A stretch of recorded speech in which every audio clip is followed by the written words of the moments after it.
So I had a BBL. It's been over 4 years since I got it done, and I regret it. First and foremost, if I knew I was gonna have this girl, I would have never gotten it in the first place because that's just a waste of money. I went and had a baby, and God, quiet, the baby. What's going on? Jesus Christ! that was after I had a BBL. That was backwards. Okay, here. Okay, so, but that's not why I ultimately regret it.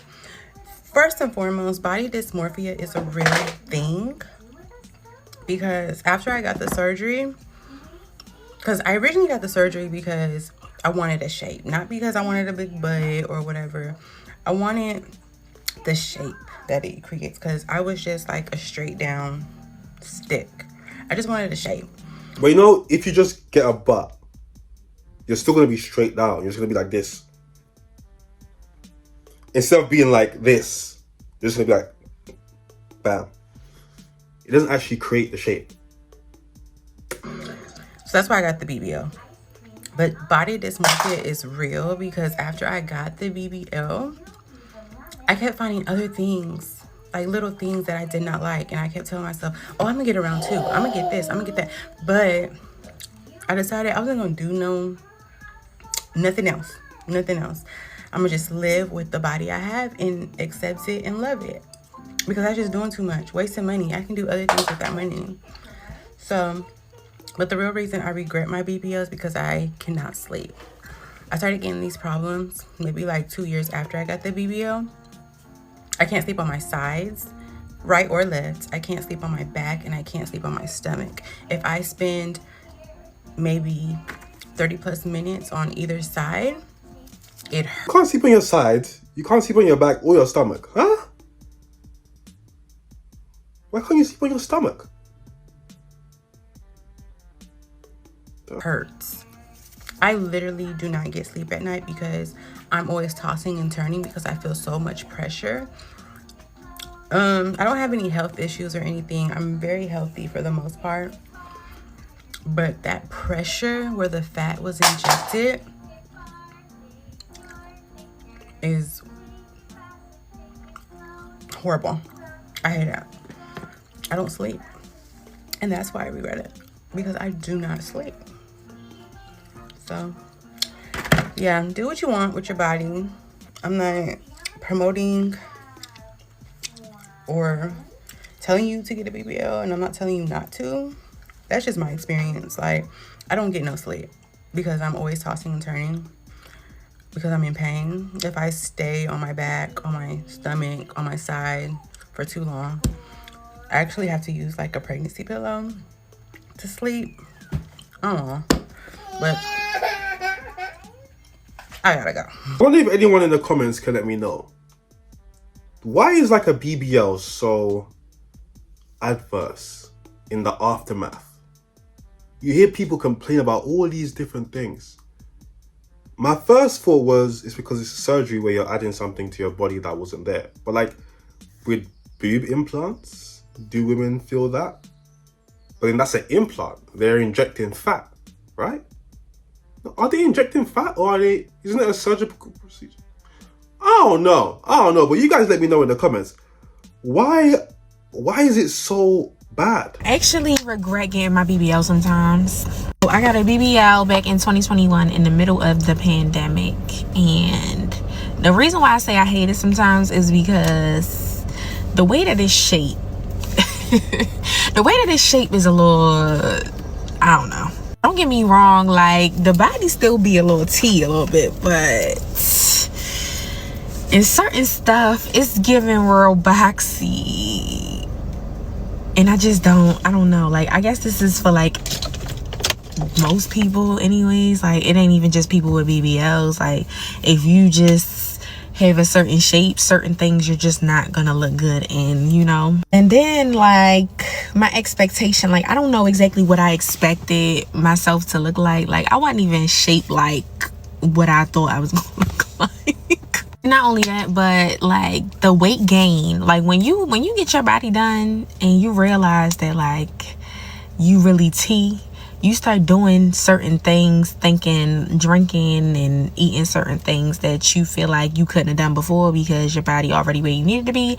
But it catches up with you, and it catches up with you fast. After a year, like, I was over 200 pounds.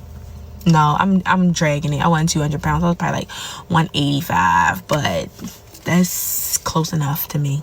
I don't know. I feel like I can get more into detail, but those are just some of the reasons. I regret getting my BBL part 2. All right.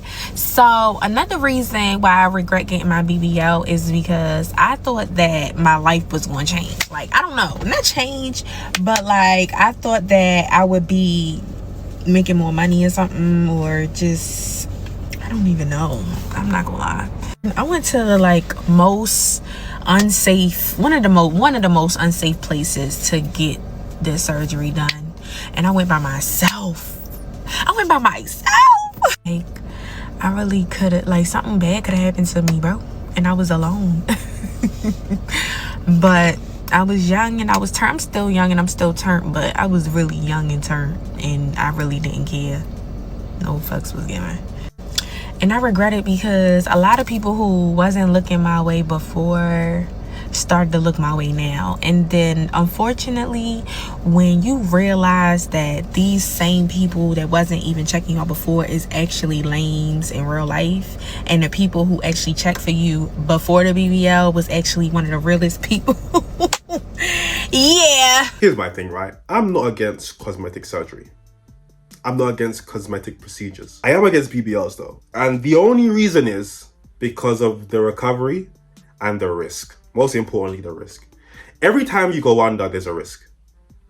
So for me personally, I'm doing the maths. I'm weighing it up. Why would I go under for a BBL when I can hit legs twice a week? Legs twice a week for 18 months. And you'll get better results. Why the hell would I get a BBL, risk my life for something that's going to be painful, uncomfortable for the rest of my life? Why the hell would I do that when I can go do it the same thing better, naturally? This is what confuses me. And all surgeries aren't the same. The risk isn't the same. So I won't judge them the same. But this specific one, it also exposes personality traits. If you get a BBL, it's just because you're lazy. Because a lot of these women aren't dieting, they aren't losing weight. So you could literally just go to the gym twice a week. Even if you're bigger, you will still see the butt. You go twice a week, you do legs twice a week, you will still see the butt. You don't have to diet, you don't have to do anything. You're just lazy.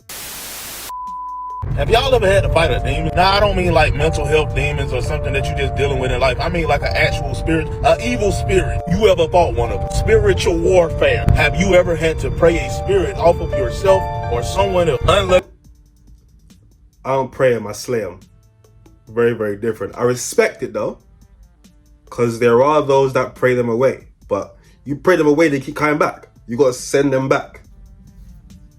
Unluckily for me, my veil with the supernatural has been very thin since I was about 4 years old. And that's just the earliest I can remember where I recall being bothered by evil spirits. But see, back then it was just like scary stuff that I really didn't understand, because I mean, I'm 4 years old. Recently, my mama was giving a class to prophets and prophetesses in the ministry, and she was talking about how when she was little, like close to my age, she used to see these evil spirits too. I'm just like, okay. I'm so glad that people are making these videos, because we're out here. Like, this battle is real, okay? It's not a game. And he spoke about his veil being, thin since the age of 4. For me, it was 7. But, it's not when you come into the game, it's what you do in the game. You know what I'm saying? What are you doing? And I'm the GOAT. So, yeah, it's great to hear these stories. And we got to be strong, man, because they are everywhere. Now, like, this is blowing my mind. Why everybody that I work with who is younger than me is getting married, walking through the door with their pretty ass rings on their finger, and it's like, I'm sitting there, I'm happy for them, I'm hella happy, I'm gonna show them that I'm happy for them and all that good stuff, because I'm more mad at my motherfucking self, you know what I'm saying? After I celebrate with you real quick, okay, what color is your man? What color is your man? Because all these years I've been dating, and I'm a good girlfriend, like, What color is your man? That's the first question. Look, listen, America's different, right? The racial tension in America is way different from probably anywhere in the world, but that's the first question you have. I know I am. I be cooking, cleaning. I'm not lazy. I stay in shape. Got a good lifestyle. I'm not lazy. Point blank period. Not lazy. I'm loyal. Like, I don't get it. I've got a whole degree. I'm educated in some more shit. Like, I'm not saying, oh, I should have been married first. It's more of like I gotta pick a whole new fucking type, clearly, because guess what color they're not? Guess what color they're not? Guess. Just take a wild guess. Drop it in the comments. What color do you think they're not? Like, that shit is crazy to me. And Black men get married more than black women, though. I don't get it. How is this a color thing? How have you made this a color thing?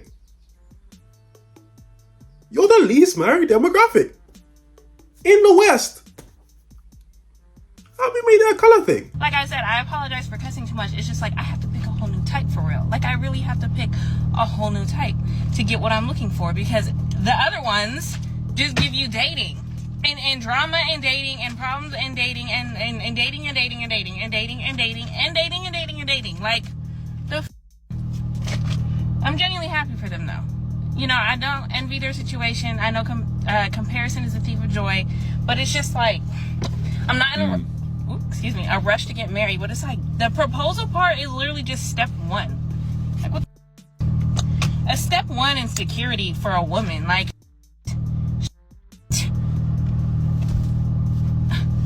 I know I'm not the problem.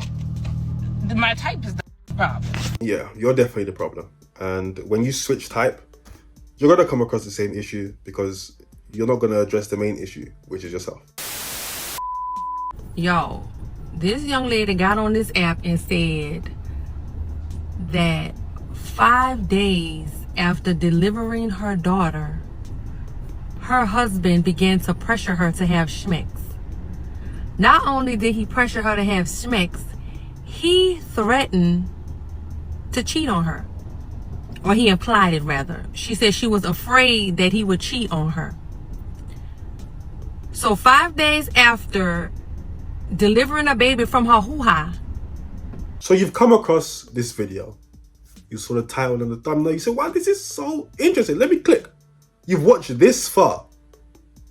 All the clips. You're still here. Shouts out to you, man. And now you're seeing a video with a man who forces his wife into intercourse 5 days after giving birth. You're wondering, man, this guy must just be evil. Just a terrible person. But here's the thing. He's not a person. And it's great that you're here, because now I can guide you. I can let you understand what it is you're actually witnessing. Okay? Because this is, in fact, a high-ranking demon. Okay? Straight from the pits. Straight from the pits. To force your wife into intercourse and threaten to cheat. That's a demon. She had sex with her husband. She had to be rushed to the hospital and have emergency surgery. During said emergency surgery, she went into cardiac arrest. This lady almost lost her life. And I know shit like this has been happening since the beginning of time. You know, social media has brought awareness to things that, you know, we don't think about, things that, you know, you haven't experienced, or, you know, you don't know anybody who've experienced this. We know that this has been going on since the beginning of the time. But when she said she did it because she feared that he would cheat on her, can we normalize this, telling these men, ho, go cheat? Go ahead, bye, ho. Because for him to even imply that tells me, one, baby girl, he probably already been cheating on you. Two, for you to be so precious. You can't deal with, you see, the advice you're giving is wrong. You can't deal with these things like you would deal with a regular man. Really and truly, if she knew what she was up against, she would call someone like me and I'd slay it. You know what I'm saying? I'd do what I do. But in normal circumstances, yes, you would just tell the man, you look at him like he's... Firstly, the whole relationship will be done. Surely, the whole relationship should be done. 5 days? Why even talk? Are we even speaking about sex 5 days after I given birth. What are you? Are you mentally ill? Or to be pressured rather, to have Shemex, knowing you just gave birth. Anybody who has given birth through their hoo-ha, y'all know what's going down there after giving birth. Y'all know it looks like a crime scene down there. I can't see how anybody would be turned on by that. But there are monsters among us. Let's be real clear about that. He's a demon. Okay, not about to say he's a demon. You're absolutely right. You're absolutely right. Okay, and you don't have to have given birth to understand that. You just have to have human empathy. He doesn't. There are monsters among us. This child damn near lost her life trying to please her husband. And when they showed her getting out of the hospital bed with all these monitors and stuff like that, like all those monitors on her, you could tell this child was in excruciating pain. I don't want to work anymore. What do you mean? I just don't want to work anymore. Same. Well, what are we going to do about that? Become hobos. Hobos? Well, if we're not working, we're not gonna have anywhere to live. Can I just like quit my job? Yeah, if I can. Why can't I just quit mine? Why can't I quit mine? I asked first. You can quit your job as long as I can quit mine. Okay. I'll quit mine, and then we'll live our whole life, and then you can quit yours. Or we could both quit, become full-time TikTokers. I can quit my job. As long as I can quit mine. Okay. Okay. Have fun telling my boss. Have fun telling my boss. My boss is my dad. A little bit awkward, this one, wasn't it? She clearly wants to quit her job, and he doesn't want to take that financial burden on. Okay, he's doing the numbers. He's like, if you quit your job, our quality of life goes from good to probably barely getting by. And she works for her dad. I mean, is it even a real job at this point? And you want to quit? But of course, all the women in the comments were saying this gives me the ick, red flag, divorce, leave, equality, right? Just awful.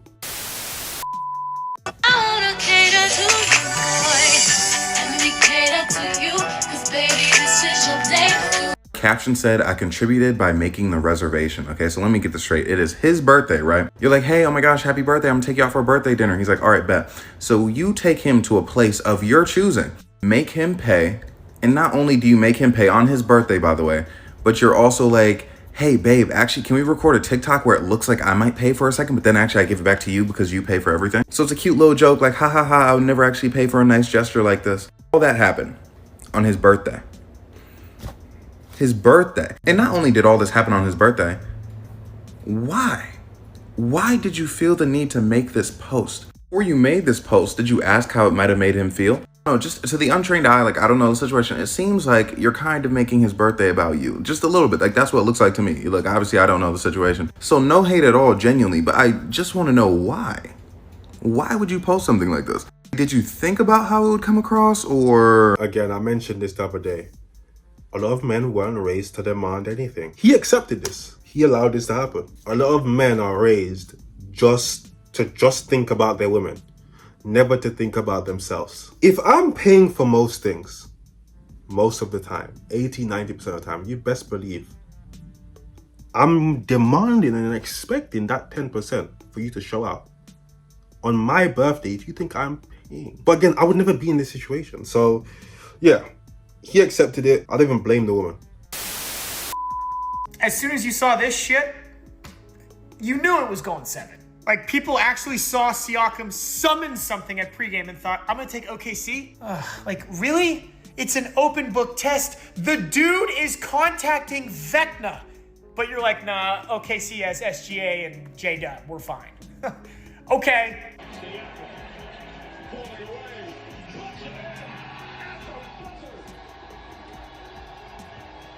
Are we kidding? It was an open book test. I'm gonna be real with you. I haven't seen this level of sorcery in a very long time. And when I saw it, I was like, damn, this makes total sense why they dominated. You know, Tyrese Halliburton had like a sprained calf or something, and they still blew them out. I started thinking, Didn't Siakam start playing basketball at like 16? How the hell is he in the NBA? He's a demon. It makes total sense. When we smoke in the ozone, I just can't let this go. This liquor got me in my zone. Now I'm blowing up your phone. Blowing weed, smoking the ozone. I just can't let this go. Girl, if I'm doing too much, just let me know. For some reason, I just can't let this go. Oh no, oh no, oh no. I just can't get you out of my head. For some reason, I won't see you up.